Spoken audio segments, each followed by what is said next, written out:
एक बार फिर से नमस्कार, आदाब, सत श्री अकाल, स्वागत, अभिनंदन अभिनव कैरियर एकेडमी के ऑनलाइन प्लेटफॉर्म के ऊपर।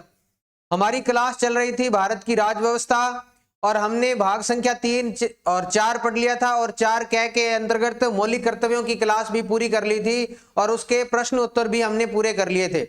आज जो हमारा टॉपिक रहने वाला है वो आप लोग पीछे स्क्रीन पे देख पा रहे हैं, वो लिखा हुआ है भारत का राष्ट्रपति। यानी कि आज हम संघ की कार्यपालिका शुरू करने जा रहे हैं और संघ की कार्यपालिका एक ऐसा पोर्शन है जहां से आपके एग्जाम में हर बार क्वेश्चन आते हैं और यहां से क्वेश्चन आपको वर्तमान में ऐसे ट्रेंडिंग में क्वेश्चन आ गए हैं जो क्या होते हैं, जो कथन और कारण के माध्यम से ही आप लोग देखते हैं, उनको कथन और कारण पूछे जा रहे हैं।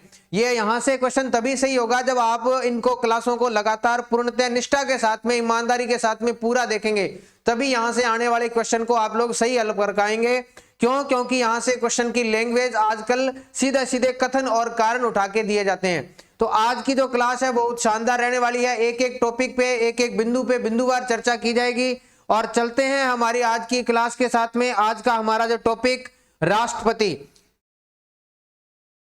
सभी एग्जाम के अंदर यहां से एग्जाम जो पेपर है उनके अंदर क्वेश्चन आते हैं और चलते हैं क्लास की तरफ। और आज का टॉपिक हमारा राष्ट्रपति।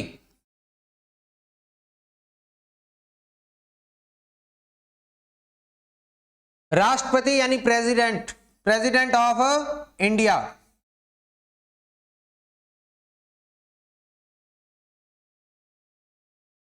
भाग संख्या 4 कै के बाद में ये कहां वर्णन किया गया है, या इसका वर्णन है भाग संख्या 5 के अंतर्गत। भाग संख्या 5 में आर्टिकल कितने हैं, तो आर्टिकल ये शुरू होता है 52 से लगा के और आर्टिकल 151 है, वो किसका है, वो भाग संख्या 5 का है। सबसे ज्यादा आर्टिकल इसी भाग के अंतर्गत देखने को मिलेंगे। भारतीय संविधान की खूबसूरती आपको यहां बिल्कुल साफ नजर आ जाएगी कि भारतीय संविधान जब बनकर तैयार किया गया था तो उन संविधान निर्माताओं ने कितना शानदार तरीके से भारत का संविधान तैयार किया था। यानी कि उन्होंने जो संघ की कार्यपालिका है उसकी जो बाकी पोर्शन है, जैसे संघ की कार्यपालिका हो गई, विधायिका हो गई, जितनी भी संघ सरकार से रिलेटेड चीजें हैं, उन्होंने उसको एक भाग के अंदर रखा, राज्य को दूसरे भाग के अंदर रखा। आप लोगों ने पीछे भी खूबसूरती पढ़ी होगी कि आप लोगों ने भाग 3 में मौलिक अधिकार पढ़े, तो उसके साथ साथ जो मौलिक अधिकार बच गए थे, यानी जिनको BN राव ने यह भी कहा था कि कुछ अधिकार न्यायोचित है और कुछ अधिकार गैर न्यायोचित है, तो उन गैर न्यायोचित अधिकारों को किसके अंतर्गत जगह दे दी गई, उनको राज्य के नीति निर्देशक तत्वों के अंदर जगह दे दी गई। तो ये खूबसूरती आपको देखने को मिलेगी भारतीय संविधान के अंतर्गत कि कैसा सिस्टमैटिकली पूरा संविधान तैयार करके और सुंदर तरीके से एक जगह सजाया गया। आर्टिकल 52 से लेके 151 के अंतर्गत किसका वर्णन किया गया है, संघ सरकार का वर्णन किया गया है। क्या वर्णित है, तो आप लोग बता देना कि संघ सरकार वर्णित है किसके अंतर्गत, आर्टिकल 52 से 151 के अंतर्गत और भाग संख्या 5 में। भाग संख्या 5 में आप लोगों को 5 अध्याय देखने को मिलेंगे। मूलतः तो कई जगह 3 पढ़ाया जाता है, कई जगह 4 और कई जगह 5। देखो इधर कैसे, अगर आप लोगों से पूछे कि आर्टिकल में कितने अध्याय हैं, तो अध्याय 1 में आप लोगों को क्या मिलेगा, अध्याय संख्या 1, उसमें क्या है, उसमें है संघ की कार्यपालिका। किसका वर्णन किया गया है, संघ की कार्यपालिका का वर्णन किया गया है। शानदार तरीके से संघ की कार्यपालिका का वर्णन किया गया है। संघ की कार्यपालिका कहां से शुरू होती है, तो आर्टिकल 52 से लेके और आर्टिकल 78 तक क्या है, संघ की कार्यपालिका का वर्णन किया गया है। अब संघ की कार्यपालिका के अंतर्गत क्या कुछ आते हैं, तो संघ की कार्यपालिका में पहला आता है भारत का राष्ट्रपति, संवैधानिक मुखिया, ठीक है। उसके बाद में भारत का उपराष्ट्रपति, वाइस प्रेसिडेंट ऑफ इंडिया। उसके बाद में आता है प्रधानमंत्री और मंत्री परिषद, यानी प्राइम मिनिस्टर और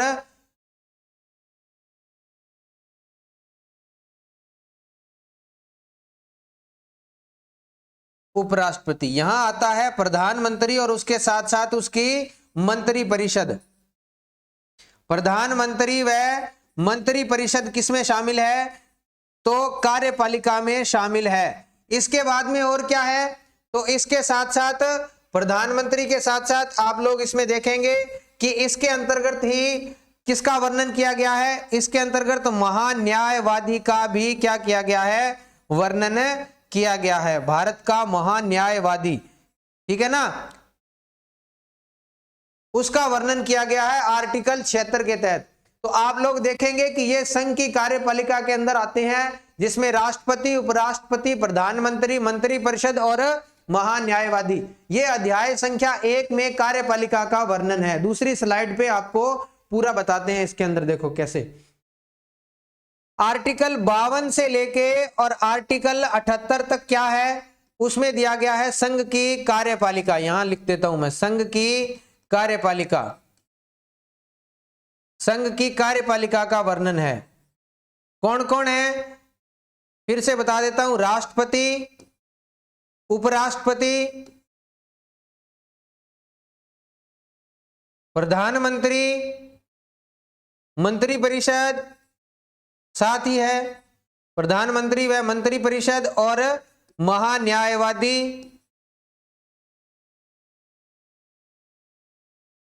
वह महान्यायवादी, इनका वर्णन किया गया है कहां, संघ की कार्यपालिका के अंतर्गत किया गया है। आर्टिकल 52 से लेके आर्टिकल 58 के तहत, यह है अध्याय 1। अध्याय 2 में क्या दिया गया है, अध्याय 2 में दिया गया है विधायिका, संघ की विधायिका दिया गया है। विधायिका किसकी विधायिका, संघ की विधायिका, संघीय विधायिका लिख सकते हैं आप लोग, संघीय विधायिका, जो आर्टिकल 79 यानी 79 से लेके और 122 के अंतर्गत है। आर्टिकल 79 से 122 के बीच में किसका वर्णन है, संघ की विधायिका का वर्णन है, जिसमें संसद आती है। उसके बाद में आप लोगों ने देखा होगा अध्याय 3 में क्या दिया गया है, अध्याय 3 में दिया गया है आर्टिकल 123, जिसके अंदर क्या दिया गया है, आर्टिकल 123, उसमें क्या है, राष्ट्रपति के अध्यादेश की शक्ति दी गई है कि अध्यादेश जारी करेगा राष्ट्रपति। कई जगह इसको इसके साथ ही शामिल कर लिया जाता है, इसलिए इसका अध्याय उसमें ही शामिल हो जाता है। उसके बाद में आपके अध्याय 4 में, अध्याय 4 में क्या है, तो अध्याय 4 में है स्वतंत्र व एकीकृत न्यायपालिका, स्वतंत्र व एकीकृत न्यायपालिका। अब मैंने इसके आगे संघीय शब्द नहीं लिखा, क्योंकि न्यायपालिका स्वतंत्र है, यहां तो संघ का प्रावधान है, यहां भी संघ का है, लेकिन जो न्यायपालिका है वो एकीकृत और स्वतंत्र न्यायपालिका है, निष्पक्ष न्यायपालिका है, इसलिए यहां शब्द कैसा आएगा, अकेला न्यायपालिका आएगा। उसका वर्णन है भारत के संविधान के आर्टिकल 124 से लेके और 147 तक, किसका वर्णन किया गया है, उस न्यायपालिका का वर्णन किया गया है। इसके बाद में बचता है अध्याय 5। क्या बचता है, अध्याय 5, और उसमें किसका वर्णन किया गया है, उसमें वर्णन किया गया है CAG यानी नियंत्रण एवं महालेखा परीक्षक भारत का जो होगा, controller auditory general of India. ये 5 अध्याय हैं किसके अंतर्गत, संघ की कार्यपालिका के अंतर्गत इन सब का वर्णन किया गया है। आर्टिकल 52 से 78 पहले भाग के अंतर्गत संघ की कार्यपालिका, फिर आर्टिकल 79 से 122 तक यानी 79 से 122 के बीच में संघ की विधायिका, उसके बाद में 123 के अंतर्गत अध्यादेश, 124 से लेके 147 के बीच में दिया गया है न्यायपालिका, और 148 से लेके और 151 तक क्या दिया गया है, CAG का वर्णन किया गया है। और उसके बाद में भाग संख्या 6 स्टार्ट हो जाता है 152 से आगे 237 तक। यह भारत के संविधान के भाग संख्या 5 में मूलतः वर्णन है कार्यपालिका, विधायिका, न्यायपालिका, CAG और अध्यादेश की जो पावर दी गई है उसका। अब चलते हैं हमारे आज की क्लास का जो टॉपिक रहने वाला है वो। सबसे पहले टॉपिक के बारे में बात करें, राष्ट्रपति। राष्ट्रपति का वर्णन सबसे ज्यादा अनुच्छेदों में किया गया है। बहुत सारे ऐसे संविधान हैं जहां प्रत्यक्ष और अप्रत्यक्ष रूप से राष्ट्रपति का वर्णन देखने को मिलता है। सबसे पहले अपने बात करें आर्टिकल 52 की। कौन सा आर्टिकल, आर्टिकल 52, वो कहता है कि एक राष्ट्रपति होगा। किसका वर्णन है, राष्ट्रपति का वर्णन है। पहले आपको मैं मोटा मोटा एक डायग्राम बता दूं या सीधा सीधा बता दूं? 52 में किसका वर्णन है? राष्ट्रपति का वर्णन है। आर्टिकल 53 में किसका वर्णन है? तो उसकी संघ की जो कार्यपालिका शक्तियां हैं उसका वर्णन है। संघ की कार्यपालिका शक्ति का वर्णन है इसके अंतर्गत। संघ की कार्यपालिका शक्ति या शक्तियां लिख देते हैं अपने। उसके बाद में आर्टिकल 54 में किसका वर्णन किया गया है? आर्टिकल 54 में वर्णन किया गया है निर्वाचक मंडल का।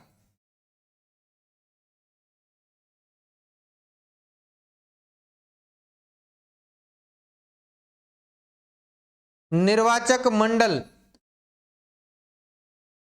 कौन लोग राष्ट्रपति का चुनाव करेंगे? आर्टिकल 55 सीरीज से याद करना, निर्वाचन पद्धति।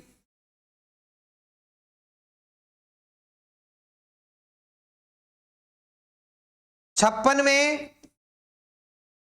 में है कार्यकाल या पदावधि जिसको बोलते हैं।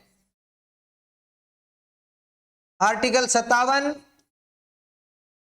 57 में है पुनर्निर्वाचन का वर्णन किया गया है कि उसका पुनर्निर्वाचन कैसे हो सकता है। ठीक है। उसके बाद में दिया गया है आर्टिकल 58। आर्टिकल 58 में क्या है? पदावधि होगी, उसका पुनर्निर्वाचन हो गया, कार्यकाल। और 58 में है उसकी 58 में है शर्तें। 57 में पुनर्निर्वाचन के बाद में निर्वाचक मंडल, निर्वाचन पद्धति, कार्यकाल 58 में। और उसके बाद में है 59 में है शर्तें। और इसको बाद में बताते हैं आपको, 1 मिनट रुको। और 60 में है शपथ। यहां मिलेंगी आपको योग्यताएं, किस आधार पे चुनाव होगा उसके बारे में लिखा गया। शर्तें 60 में है शपथ। और आर्टिकल 61 के अंतर्गत क्या दिया गया है? आर्टिकल 61 में दिया गया है कि उसके ऊपर महाभियोग की जो प्रक्रिया है वो कैसे होगी। वियोग,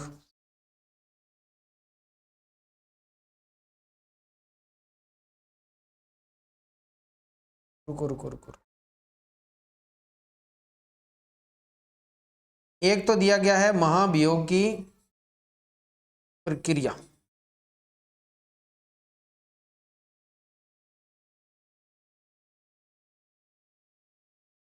और एक बच गया आपके आर्टिकल 62। इसमें दिया गया है कि जब पद खाली हो तो कैसे भरा जाएगा। पद की रिक्तता के बारे में वर्णन किया गया। रिक्त पद हो गया, मृत्यु हो गई किसी राष्ट्रपति की पद पे रहते हुए, तो उसको कैसे भरा जाएगा। आगामी राष्ट्रपति का चुनाव किस प्रकार से किया जाएगा, समय रहते उसका चुनाव कर लिया जाएगा। तो ये मोटे मोटे आर्टिकल जो 52 से लेके 62 के आर्टिकल है उनको मैंने एक बार आपको बता दिया है। पुनः एक बार आप इनको ध्यान से देखेंगे कि आप लोग इसको कैसे याद करेंगे। तो सबसे पहले एक व्यक्ति है जो क्या होगा, एक राष्ट्रपति होगा। तो जो राष्ट्रपति होगा तो फिर उसके पास में कुछ पावर होगी, पावर के बारे में बात करेंगे। ट्रिक नहीं है मेरे पास इसकी कोई, सीधा सा बात है कि राष्ट्रपति होगा तो राष्ट्रपति के पास में कुछ पावर होगी, और पावर होगी तो उस पावर के लिए आप लोग उनको जब चुनेंगे तो चुनने वाले लोग कौन होंगे। लोग चुनेंगे तो वो चुनेंगे कैसे, यानी कि उसका निर्वाचन पद्धति कैसे होगी। और चुनेंगे तो चुना कितने समय के लिए जाएगा, उसका कार्यकाल हो गया। कार्यकाल के बाद में कि क्या अगर चुना गया तो उसको दोबारा चुना जा सकता है, पुनर्निर्वाचन हो गया। फिर चुना जाएगा दोबारा तो उसके पास में योग्यता क्या होगी, किस व्यक्ति को चुना जाएगा। और चुनने के बाद में उसके लिए शर्तें क्या होगी। अगर वो चुन लिया गया तो फिर उसके बाद में शपथ कैसे लेंगे। अगर मान लो चुन भी लिया तो फिर उसको उठाएंगे कैसे, तो मोह महाभियोग की प्रक्रिया। और अगर हट गया या पूरा कर लिया कार्यकाल तो उसको खाली कैसे होगा, उस पद को कैसे भरा जाएगा, दोबारा पद खाली हो गया तो अगर आप लोग इसको तरकीब से याद करेंगे तो बिल्कुल याद होगी। राष्ट्रपति सबसे ज्यादा आर्टिकल लेके बैठा है भारत के संविधान के अंतर्गत, प्रत्यक्ष या अप्रत्यक्ष रूप से। देखो अब अपने तो ये तो हो गया मोटा मोटा एक तरह से आपका विवरण। अब चलते हैं कि बकायदा छोटे छोटे शब्दों के अंतर्गत क्या कुछ दिया गया है। सबसे पहले भारतीय संविधान का सबसे छोटा आर्टिकल, आर्टिकल 52। भारत के संविधान का सबसे छोटा आर्टिकल लेकिन महत्वपूर्ण आर्टिकल, जिसके अंतर्गत केवल और केवल इतने ही शब्द लिखे हैं कि भारत का एक राष्ट्रपति होगा, इतना ही लिखा हुआ है। यह शब्दावली लिखी है कि भारत का क्या होगा, एक राष्ट्रपति होगा, इतनी शब्दावली लिखी गई है। भारत का एक राष्ट्रपति होगा। उसके बाद में आर्टिकल 52 के बाद में आर्टिकल 53, देखो 53 के अंतर्गत क्या दिया गया है। 53 के अंतर्गत संघ की कार्यपालिका शक्तियां दी गई है। तो आप लोग यहां 53(1) देखेंगे तो उसमें लिखा गया है कि राष्ट्रपति, एक एक शब्द लिख रहा हूं, यह इंपॉर्टेंट होने वाली है क्लास और शब्दावली से क्वेश्चन आने वाले हैं। मुझे ऐसा लगता है कि राष्ट्रपति में एक एक शब्द पे ध्यान देना आप लोग। राष्ट्रपति में संघ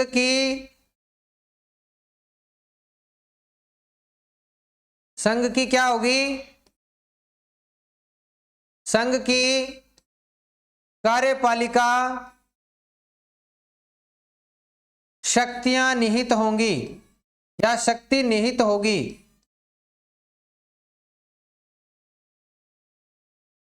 शक्ति निहित होगी। आगे लिखा है जिसका प्रयोग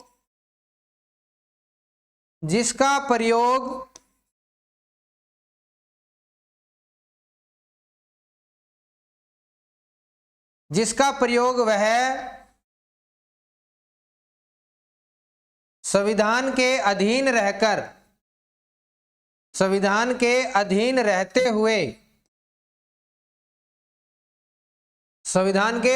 रहते हुए स्वयं, शब्द लिखा है स्वयं या अधीनस्थ कर्मचारियों, क्या दिया गया है, अधीनस्थ कर्मचारियों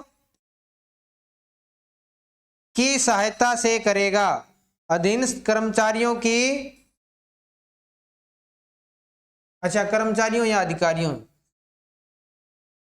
अधीनस्थ एक ही बात है, कर्मचारियों या अधिकारियों की सहायता से करेगा।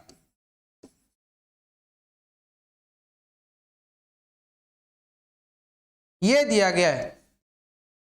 कार्यपालिका शक्तियां तो उसके अंतर्गत हैं, लेकिन उसका प्रयोग करेगा वो संविधान के अधीन रहते हुए, और उसके बाद में जो उसके नीचे अधीनस्थ कर्मचारी हैं, आप लोगों ने देखा होगा संघ के जितने भी मंत्री हैं वो सब किसके अधीन आते हैं, राष्ट्रपति के अधीन आते हैं। बाद में जब अपने राष्ट्रपति के साथ साथ अपने जब प्रधानमंत्री और मंत्रिपरिषद पढ़ेंगे तो उसमें आर्टिकल 74 में क्या कुछ दिया गया है बकायदा उस पर डिटेल से चर्चा करेंगे। यहां आपको केवल इतना देखना है कि जो राष्ट्रपति के अधीन कर्मचारी हैं, संघ के जितने भी कर्मचारी हैं, अधिकारी हैं, वो किसके अधीन आते हैं, वो राष्ट्रपति के प्रशांत पद ग्रहण करते हैं। तो इसका मतलब है कि वो उसके अधीन है। यह दिया गया है आर्टिकल 53(1) के अंदर। उसके बाद में 53(2) में क्या दिया गया है कि संघ के सभी सुरक्षा बल, संघ के सभी सुरक्षा बलों का मुखिया कौन होगा, सभी सुरक्षा बलों का मुखिया कौन होगा, सभी सुरक्षा बलों का सर्वोच्च सेनापति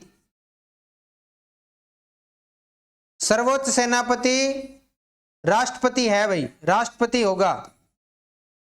शब्दावली तो इस प्रकार से दिया गई है कि राष्ट्रपति में संघ के सभी सुरक्षा बलों के सर्वोच्च सेनापति का प्रभार रहेगा या आधिपत्य रहेगा, ऐसा दिया गया। राष्ट्रपति सुरक्षा बलों का सर्वोच्च सेनापति राष्ट्रपति होगा। और इसका प्रयोग कैसे करेगा वो, इसका प्रयोग करेगा संसद के अधीन रहते हुए, संसद के अधीन विधि के अनुसार करेगा, संसद के अधीन विधि के अनुसार करेगा वो, यानी स्वयं नहीं कर सकता, वो तानाशाह नहीं बन सकता। भारत के संविधान के अंतर्गत ये साफ साफ लिखा गया था, संविधान के अधीन विधि के अनुसार करेगा। आप लोगों ने देखा होगा भारत के साथ साथ बाकी पड़ोसी देशों का हाल देख लो आप लोग, वर्तमान बांग्लादेश का हाल देख लो, पाकिस्तान का हाल देख लो, म्यांमार का हाल देख लो। तो वहां लोकतंत्र के बाद में क्या होता गया, तख्ता पलट होता गया और सैनिक तानाशाही आ गई। लेकिन भारत में आज भी 70 सालों 75 सालों के बाद भी लोकतंत्र जिंदा है। तो ये भारतीय संविधान की खूबसूरती है। तो दो बातें दी गई है, संघ की कार्यपालिका और उसका प्रयोग वो अधीनस्थ कर्मचारियों अधिकारियों की सहायता से, और सुरक्षा बलों का सर्वोच्च कमांडर होगा कौन? राष्ट्रपति। ये आर्टिकल 53। अब चलते हैं आर्टिकल 54 की तरफ। आर्टिकल 54 में हमने क्या पढ़ा था? आर्टिकल 54 में पढ़ा था हमने निर्वाचक मंडल। ये है निर्वाचक मंडल कि राष्ट्रपति का जब चुनाव होगा तो उस चुनाव में कौन कौन भाग लेंगे। तो इसके अंतर्गत पहली बात तो है कि संसद के निर्वाचित सदस्य भाग लेंगे। पहली बात तो ये, संसद के निर्वाचित सदस्य। निर्वाचित का मतलब हो गया कि जिनको मनोनीत नहीं किया गया वो सदस्य भाग लेंगे। संसद के निर्वाचित सदस्य, यानी कि यहां ब्रैकेट में लिख देता हूं सांसद। सभी सांसद नहीं होंगे, मनोनीत जो सदस्य है उनको भाग लेने का अधिकार नहीं है। किसमें? निर्वाचन प्रक्रिया में। उसके बाद में कि राज्य की विधानसभाएं, विधानसभाओं से, राज्य विधानसभाओं के निर्वाचित सदस्य, राज्य विधानसभाओं के निर्वाचित सदस्य। विधान परिषद नहीं दिया गया, विधानसभा दिया गया है। निर्वाचित सदस्य विधान परिषद के नहीं बल्कि विधानसभा के। और एमएलए लिख देता हूं या यहां लिख देता हूं विधायक। इसमें कौन भाग लेंगे? विधायक भाग लेंगे। इसके बाद में क्या था? इसके बाद में किया गया 70वां संविधान संशोधन। 70वां संविधान संशोधन किया गया।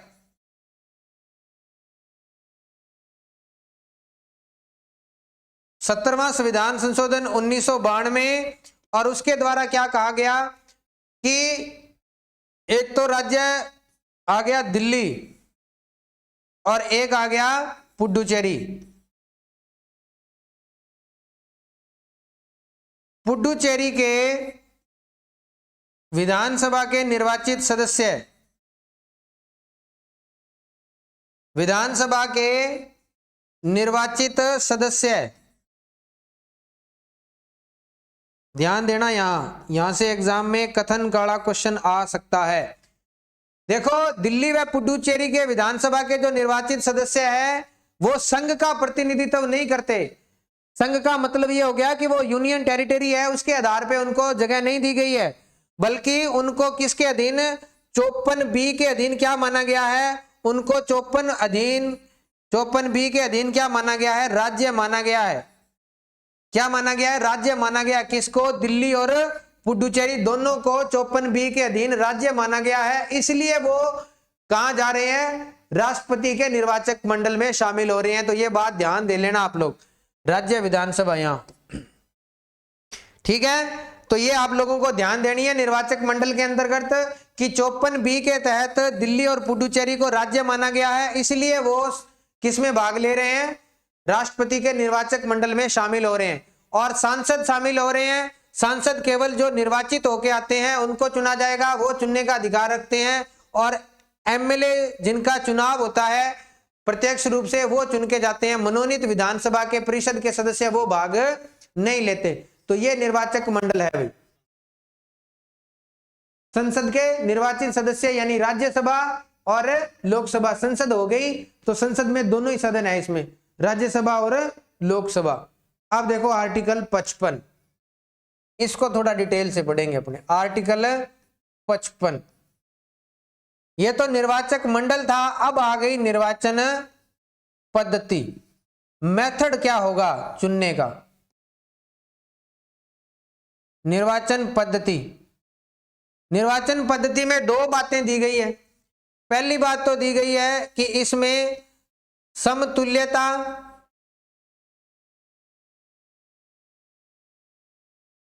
व समरूपता का सिद्धांत है। इसमें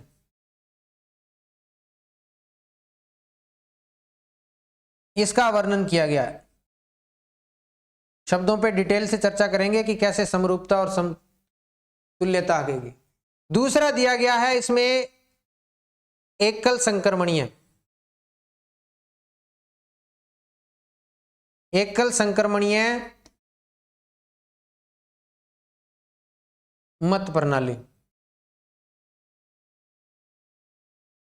ये दो बातें दी गई है। तो पहले अपने बात करें समरूपता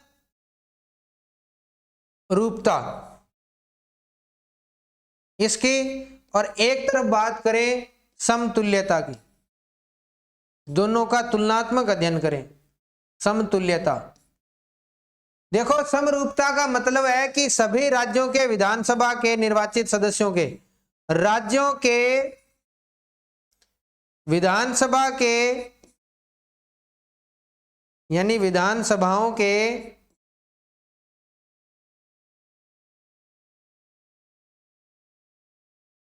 निर्वाचित सदस्यों को निर्वाचित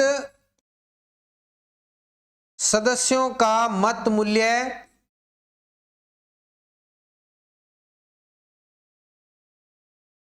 एक जैसी पद्धति से निकाला जाएगा।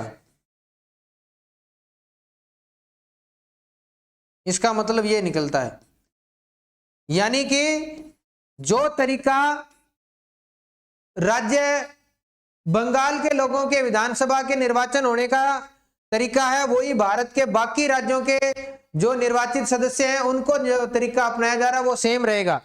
यानी कि मेथड जो राज्यों से निर्वाचन होने की है वो एक जैसी रहेगी। निर्वाचन कैसा रहेगा कि उस राज्य की क्या हो जाएगी, पहले तो राज्य की ऊपर आ जाएगी जनसंख्या, और जनसंख्या कौन सी आएगी, जनसंख्या आएगी 1971 वाली, और उसके बाद में क्या हो जाएगा, उस राज्य की निर्वाचित संख्या, निर्वाचित सदस्य संख्या, और उसके बाद में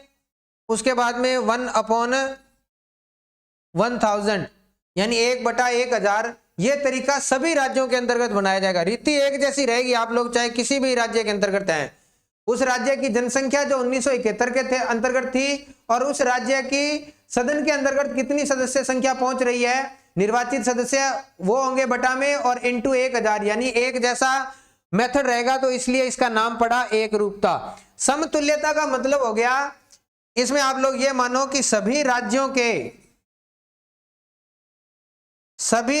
के निर्वाचित सदस्यों का मत मूल्य, सभी सदस्यों का, निर्वाचित सदस्यों का कुल मत मूल्य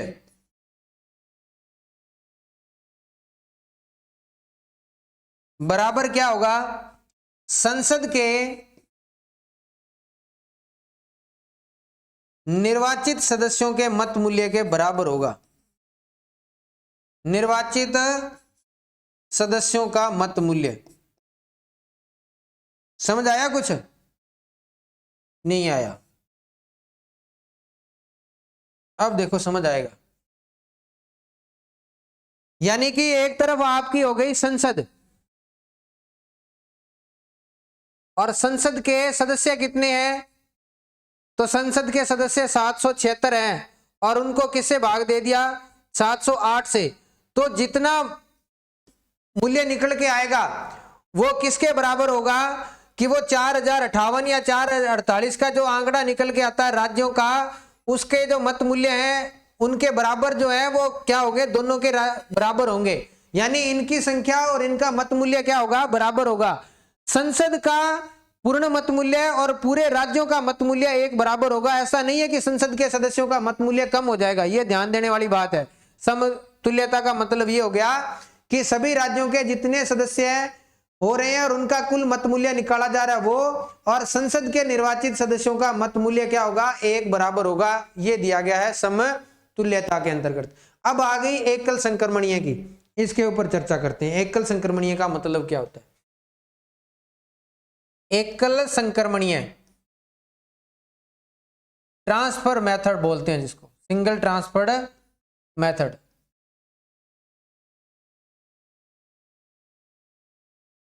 इसका मतलब है कि आपको क्या करना पड़ेगा, कुल वैध मतों का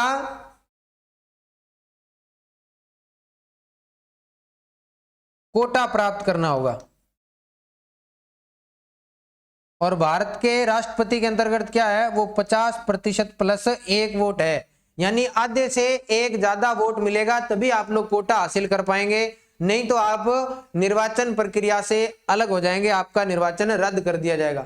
ये दे रखा है किसमें, निर्वाचन एकल संक्रमणीय पद्धति का मतलब ये होता है, यानी कि अगर आपके वोट पूरे नहीं है, आपने कोटा पूरा नहीं किया तो संक्रमण हो जाएगा उनके वोटों का, यानी वो आगे ट्रांसफर हो जाएंगे।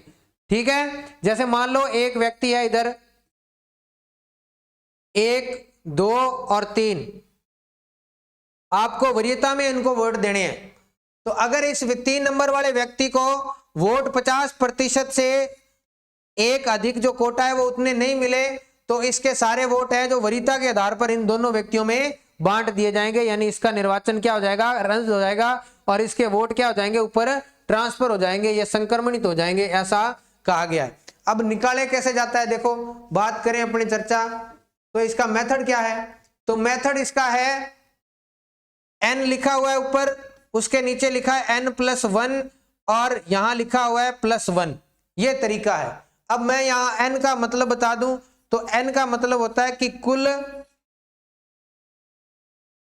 वैध मत, कि कुल टोटल वोट कितने हैं वो आ गएंगे, और इस छोटे n का मतलब क्या है, छोटे n का मतलब होता है कि पद कितने हैं, पद कितने हैं, तो पद एक ही है, उसके अंतर्गत क्या जुड़ जाएगा, एक जुड़ जाएगा। जैसे जैसे मान लो कि भारत के अंतर्गत कितने पद हैं, तो उसके बटा में क्या हो जाएगा, तो जब लास्ट में मेथड निकल के आ जाएगा तो वो निकल के आ जाएगा, यहां कुल वोट हो जाएंगे तो कुल वोट के बटा में क्या हो जाएगा, 2 हो जाएगा, 100% हो जाएगा, 100% प्लस 1, यानी कि वोट निकल के आएगा वो 50% प्लस 1, ये अंत में निकलेगा, आप लोग निकाल लेना, लास्ट में क्लास लंबी हो जाएगी उस मेथड से। इतना बता दूं कि कुल वैध मत वो ऊपर रखे जाएंगे, n माना गया बड़ा, उसके बाद में n उसका मतलब है कि पद कितने हैं, एक ही पद है राष्ट्रपति का, तो 1 + 1 हो जाएगा, और लास्ट में इन दोनों का जोड़ करके 100% के भाग लगाएंगे तो वो जाएगा 50, और 50% हो गए और उसमें 1 जोड़ दिया, यानी आधे से एक ज्यादा वोट कोटा रखा गया है, ये निश्चित कोटा है, इतना आपको प्राप्त करना ही करना है, तभी आप लोग आगे राष्ट्रपति के चुनाव में भाग ले पाएंगे। अगर इतना नहीं प्राप्त होता है तो क्या हो जाएगा, राष्ट्रपति के उस सदस्य का चुनाव खारिज हो जाएगा। अब तक सभी एक ही पद्धति से राष्ट्रपति चुने गए हैं जिनके दोबारा वरीयता के आधार पर नहीं चुना गया, लेकिन वीवी गिरी के समय ऐसी दिक्कत आई थी। वीवी गिरी जब थे तो उनके समय दूसरी वरीयता के आधार पर राष्ट्रपति को चुना गया था। जब वो राष्ट्रपति पढ़ेंगे ना, अपने लिस्ट पढ़ेंगे, तब इसके बारे में चर्चा अपने कर लेंगे, वहां चर्चा करेंगे, यहां नहीं। अब अपने आर्टिकल 55 पढ़ लिया, अब चलते हैं आर्टिकल 56 पर। देखें तो अपनी क्लास 55 तक हो गई थी, तो ये 55, अब चलते हैं आर्टिकल। अब एक चीज और बता दूं यहां में, अब कि सांसद का मत मूल्य कितना है, एक बता दूं मैं आपको, सांसद का मत मूल्य है वो है 708, और राजस्थान के एमएलए का राज्य, और यहां लिख देता हूं राजस्थान, उसका कितना है, तो उसका है 129, और राजस्थान के साथ साथ छत्तीसगढ़ के एमएलए का भी कितना है, 129। ये लो भी, ये हो गई अपना आर्टिकल 55। अब चलते हैं आर्टिकल 56 में। 56 में क्या दिया गया है, 56 में पदावधि या कार्यकाल। राष्ट्रपति का चुनाव कितने वर्ष के लिए होता है, 5 वर्ष के लिए चुना जाता है राष्ट्रपति, और पद धारण से लिखा हुआ है कि पद धारण से 5 वर्ष, ये लिखा गया है। और एक बात लिखी गई है कि जब तक आगामी राष्ट्रपति अपना पद धारण नहीं करता, तब तक वो राष्ट्रपति अपने पद पर नए राष्ट्रपति के पद ग्रहण तक, नए राष्ट्रपति के पद ग्रहण तक पद पर बना रहेगा, पद पर बना रहेगा। और आर्टिकल 62 ये कहता है कि आपको 5 वर्ष की अवधि पूर्ण होने से पहले पहले नए राष्ट्रपति का चुनाव करवा लिया जाना चाहिए। ये दे रखा है आर्टिकल 56 में। अब चलते हैं आर्टिकल 57 में। 57 में क्या दे रखा है? पुनर्निर्वाचन के लिए दे रखा है, पुनर्निर्वाचन। पुनर्निर्वाचन यानी कि एक राष्ट्रपति है, वो कितनी बार राष्ट्रपति बन सकता है? एक व्यक्ति। तो इस मामले में संविधान क्या है? मौन है। संविधान मौन है भी। आर्टिकल 57 में कहीं नहीं लिखा गया कि आर्टिकल 57 में संविधान में कि एक राष्ट्रपति कितनी बार, संविधान मौन है। जैसे भारत के राष्ट्रपति हैं राजेंद्र प्रसाद, वो 2 बार राष्ट्रपति बने थे, लेकिन कहीं नहीं लिखा हुआ है कि 2 से अधिक बार उसको नहीं बनाया जाएगा। अमेरिका में ऐसा वर्णन है कि 2 से अधिक बार किसी को नहीं बनाया जाता। अब चलते हैं आर्टिकल 58 के ऊपर। 56 हो गया था, 57 हो गया था, 58।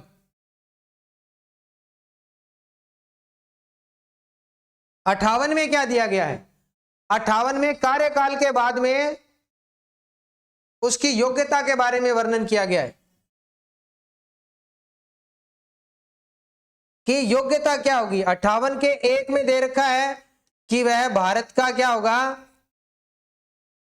भारत का नागरिक हो। पहली योग्यता यह दे रखी है, भारत का नागरिक हो।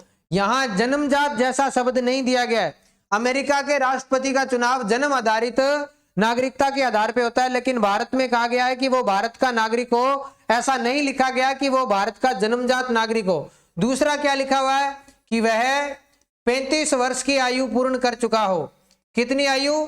35 वर्ष की आयु पूर्ण कर चुका हो, यह दिया गया है। आयु पूर्ण कर चुका हो यानी उसकी आयु कम से कम 35 वर्ष होनी चाहिए। और उसके बाद में क्या दे रखा है? तीसरी महत्वपूर्ण शब्दावली दे रखी है, वो दे रखी है, सीधा सीधा लिख रखा है कि वह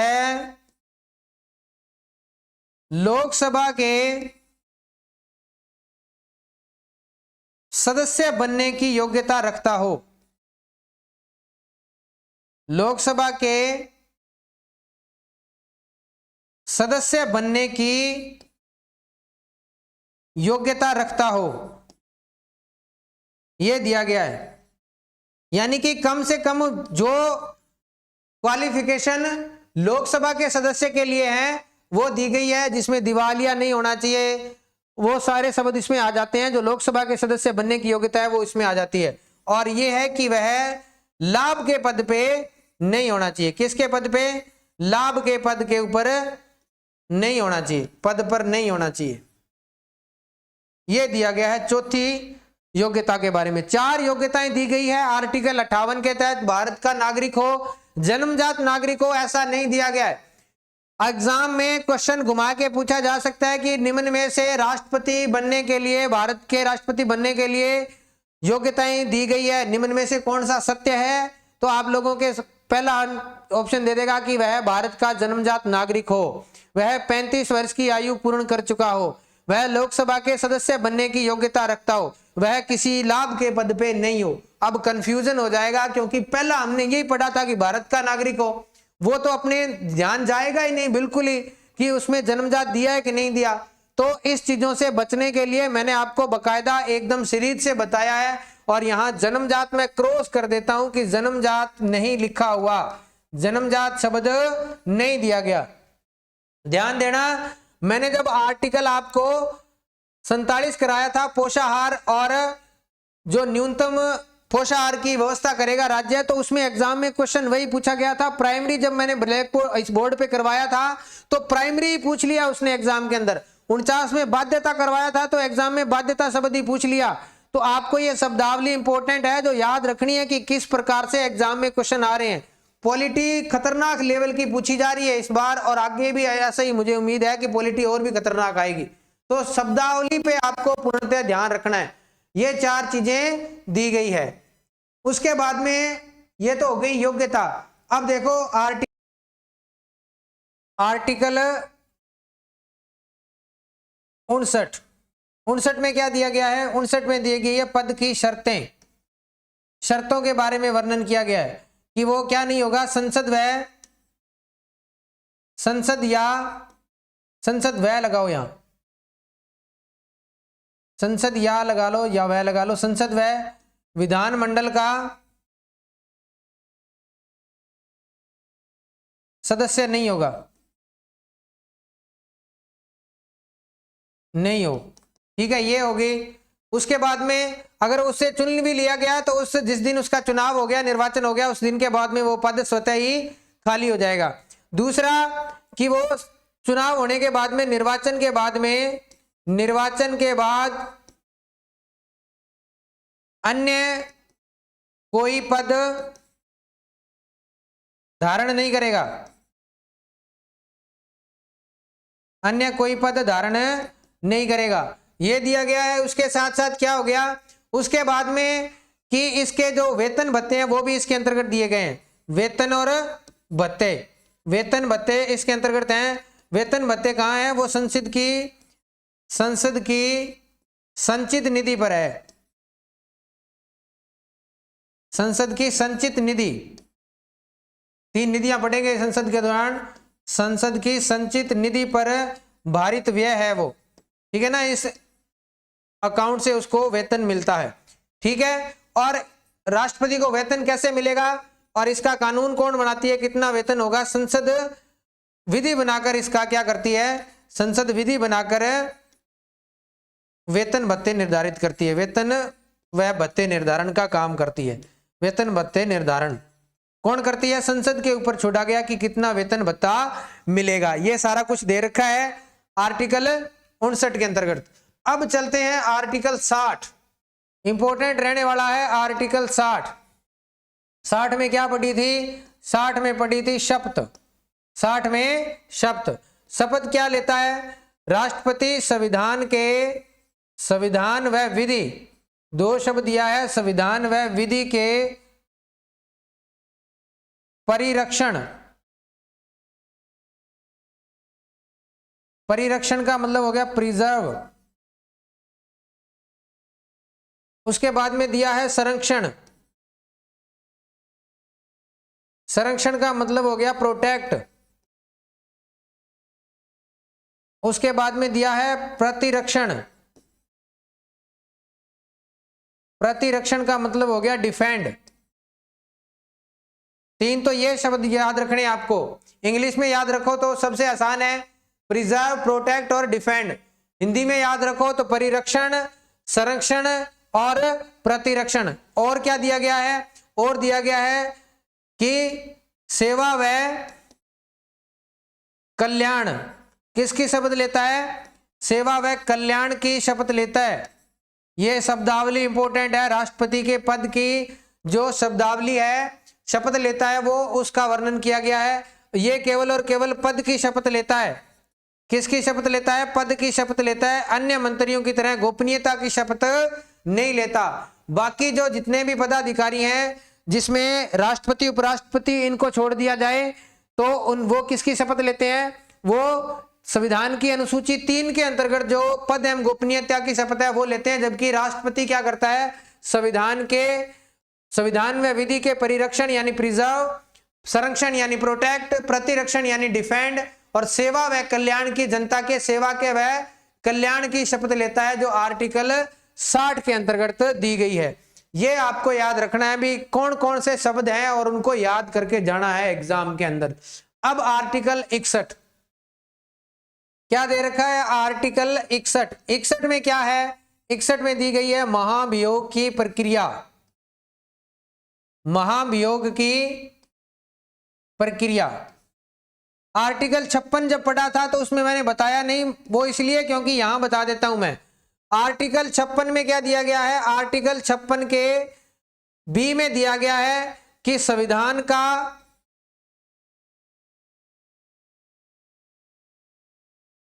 का उल्लंघन होने पर, और यहां शब्द दिया है वोयलेशन, वोयलेशन होने पर इसके खिलाफ क्या लाया जाएगा, महाभियोग लाया जाएगा। महाभियोग लाया जाएगा, वो लाया जाएगा आर्टिकल 56 के तहत, और जो प्रक्रिया वर्णित है वो दे रखी है आर्टिकल 61 के अंतर्गत। 61 में क्या होगा, 61 में दिया गया है कि सदन का कोई भी सदन क्या लाएगा, सबसे पहले संकल्प लेके आएगा। फिर वापस कह रहा हूं इंपॉर्टेंट, प्रस्ताव नहीं दिया गया, क्या दिया गया है? संकल्प शब्द दिया गया है। संकल्प शब्द का वर्णन किया गया है कि संसद का कोई भी सदन राष्ट्रपति के खिलाफ क्या लेके आएगा, अगर उसने संविधान का उल्लंघन किया है या वोलेशन किया है तो आपको एक संकल्प लेके आना पड़ेगा। संकल्प लेके आएंगे तो 14 दिन पूर्व क्या देनी पड़ेगी उसको? 14 दिन पूर्व सूचना देनी पड़ेगी उसको, सूचना देनी होगी, राष्ट्रपति को सूचना देनी होगी कि हम आपके खिलाफ क्या लेके आ रहे हैं। 14 दिन पूर्व सूचना देंगे कि हम आपके खिलाफ संकल्प लेके आ रहे हैं। प्रस्ताव नहीं पढ़ना कभी भी, आप लोगों ने पढ़ना ही संकल्प है। 14 दिन पूर्व सूचना दे देंगे कि आपके खिलाफ संकल्प लेके आ रहे हैं, और उसके बाद में उस सदन के 1/4 सदस्य क्या करेंगे? उस संकल्प पे हस्ताक्षर करेंगे। 1/4 सदस्य हस्ताक्षर करेंगे, फिर वो संकल्प आगे जाएगा। उसके बाद में उसके ऊपर वोटिंग होगी, और उसके बाद में एक सदन से ये संकल्प पारित हो गया। पारित होने के बाद में दूसरे सदन के अंदर जाएगा। दूसरा सदन क्या करेगा? सबसे पहले जांच करेगा, उसकी जांच करने का काम करेगा, जांच करवाएगा, या तो करेगा या करेगा, जांच करवाएगा, जांच करवाएगा। अब देखो आर्टिकल 61 थोड़ा लंबा होने वाला है। 61 लंबा होने वाला है क्योंकि कल की क्लास में अपने इसके ऊपर पूरा डिस्कस करेंगे कि कैसे महाभियोग लाया जाएगा। पूरा बकायदा डिटेल से चर्चा करेंगे आर्टिकल 61 के ऊपर, क्योंकि थोड़ी लंबी हो रही है क्लास। महाभियोग की जब पूरी प्रक्रिया एक ही क्लास में समझाएंगे तो ये और लंबी हो जाएगी, क्योंकि एक सदन से प्रस्ताव संकल्प पारित होगा। संकल्प पारित होने के बाद में सदस्य हस्ताक्षर करेंगे, एक कमेटी बैठेगी, वो इसकी जांच करेगी, ये कैसी प्रक्रिया है, ये अर्ध न्यायिक प्रक्रिया, ये सारे शब्दों के ऊपर चर्चा करेंगे। क्यों इसको अर्ध न्यायिक कहा गया, अर्ध न्यायिक होने के पीछे क्या कारण है, ये सारी डिटेल से चर्चा हमारी कल की क्लास में रहेंगी। आज की क्लास में इतना ही, मिलते हैं अपनी नेक्स्ट क्लास में। वहां आर्टिकल 61 से आगे के जो राष्ट्रपति से रिलेटेड अनुच्छेद हैं उनको पूरा करने की पूरी कोशिश की जाएगी। और साथ ही साथ आप लोगों ने देखा होगा आज की क्लास में बकायदा एक एक शब्दों पे गहन चर्चा की गई है, पूरे डिटेल से आपको बताया गया है जहां तक एग्जाम में आपके क्वेश्चन आने की संभावनाएं है। ये क्लास है वो सभी एग्जाम के अंदर इंपॉर्टेंट रहने वाली। आज की क्लास को मैंने सीईटी के लेवल तक नहीं सीमित रखा, आज की क्लास को मैंने उसके लेवल से ऊपर बढ़ा दिया है, क्योंकि यहां से क्वेश्चन और ज्यादा टिपिकल होने लगते हैं, शुरू होने लगते हैं। तो अपने नेक्स्ट क्लास में मिलते हैं, तब तक आप चैनल को लाइक करें, सब्सक्राइब करें, जुड़े रहें चैनल के साथ में। धन्यवाद।